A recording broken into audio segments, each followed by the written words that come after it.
Hello.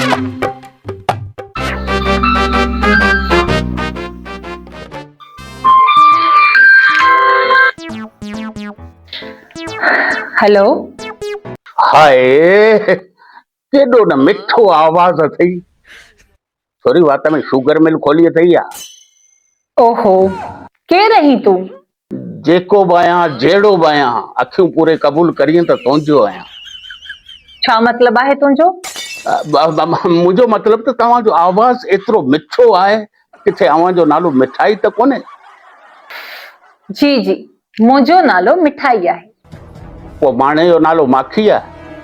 हा बिल्कुल। त पोइ पक सां पिणे जो नालो कमांडो हूंदो। ओहो, तव्हांखे कीअं ख़बर पई? इन ॻाल्हि खे छॾियो, पंहिंजे सॼे ख़ानदान जी चकास करायो। ऐं ही सभु मिठा आहियो, अव्हांखे शुगर जी बीमारी त कान्हे? ओहो, तव्हां आख़िर आहियो केरु ऐं फोन छो कई अथव? इहो फटाफट ब्यूटी पार्लर तव्हांजो आहे? जी हा बिल्कुल। ओ, जंहिंमें गिड़ंदी फातूड़ी आहे, निकिरंदी माधुरी आहे। जी हा, असांजे ब्यूटी पार्लर में ख़ूबसूरती खे 4 चंड लॻाए वञनि था। तव्हांखे शर्म कोन थो अचे? छा मतलब? मतलब त तव्हां का बेकरी खोलियो आहे, को खीर जो दुकान खोलियो आहे, को मिठाई जो दुकान खोलियो आहे, तव्हां वञी अहिड़ो कमु शुरू कयो आहे जिन मायुनि जो मथो ई ख़राब करे छॾियो आहे। तॾहिं त तव्हांखे चवां पियो। छा चओ पिया? इहो ई त तव्हांखे शर्म कोन थो अचे? किथे तव्हां पागल त न आहियो? जॾहिं फातूड़ी माधुरी थींदी त मर्द हुई पागल थींदा। असांखे पागल करण वारियूं बि मायूं आहियो।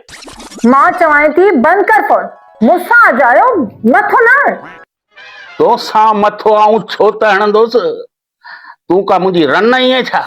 मूंखे इहो ॿुधाए त इहो फटाफट ब्यूटी पार्लर केॾी महिल खुलंदो?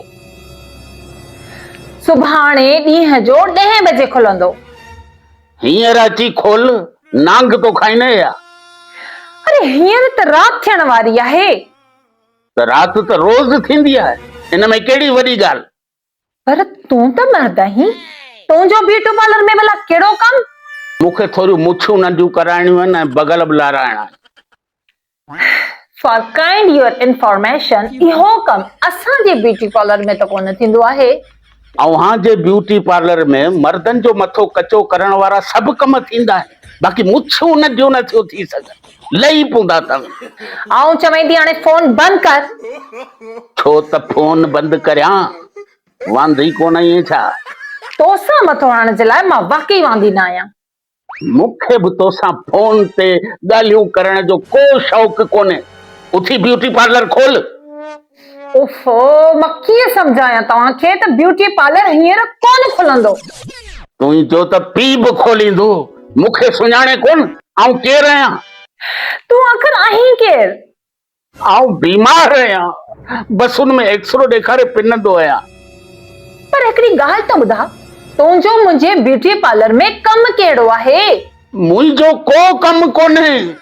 मूं वारी माई अव्हांजे ब्यूटी पार्लर में पूरी पई आहे, खोल त ॿाहिरि निकिरे। छा?